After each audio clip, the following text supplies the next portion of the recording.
Salut à tous, je voudrais me présenter pour ceux qui ne me connaissaient pas, peut-être. Alors je m'appelle Pablo Solís Encina. Je suis d'origine espagnole, je viens de la belle ville de Séville, en Andalousie, c'est le sud de l'Espagne, pour ceux qui ne le savaient pas. Et j'avais pris la décision de partir en mission, comme missionnaire, au même temps que j'avais le désir d'être formé pour devenir prêtre et servir l'Église universelle. Ça, c'est une longue histoire, mais il ne s'agit pas de cela dont on va parler.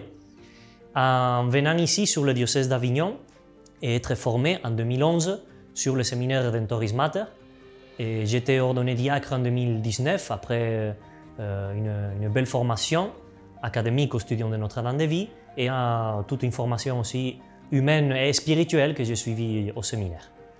Et une fois ordonné diacre en 2019, je suis arrivé à la paroisse de Pertuis, et là où j'ai fait mon année diaconale, jusqu'à être ordonné prêtre en 2020. Et je suis ici pour vous présenter un parcours qu'on va suivre et qui va nous accompagner pendant le temps de carême, qui s'appelle « Gardons l'espérance ». Et le but de ce parcours, c'est de pouvoir vous partager à la lumière de la parole de Dieu pendant ce temps de carême, où les lectures du dimanche vont nous parler d'un sujet très beau et très important, au moins dans ma vie, qui est la confiance en Dieu.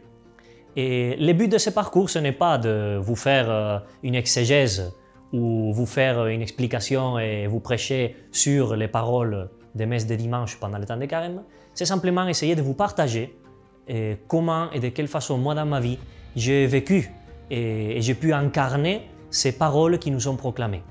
J'ai trouvé que c'est très important parce que la parole de Dieu est quelque chose de capital dans la vie d'un chrétien, parce qu'elle s'accomplit, parce qu'elle s'actualise. Ce ne sont pas des paroles qui nous ont été dites il y a je ne sais pas combien de temps pour nous rappeler ce trésor qui est la foi. C'est vraiment des paroles qui cherchent à s'incarner, à ces mêmes messages que Dieu a transmis, nous les donne aussi à nous.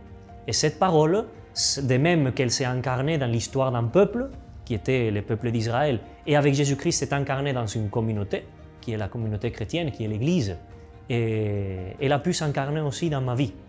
Et je voudrais, pendant ce parcours, pouvoir vous partager cela et vous montrer comment la parole de Dieu a fait écho dans ma vie, m'a trouvé dans une situation dans laquelle, en fait, beaucoup d'entre nous peuvent se trouver.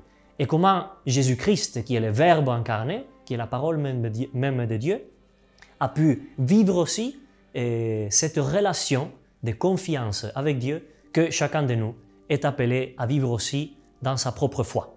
Alors je vous invite à venir avec moi pour ce temps de carême et pouvoir vivre ce parcours ensemble.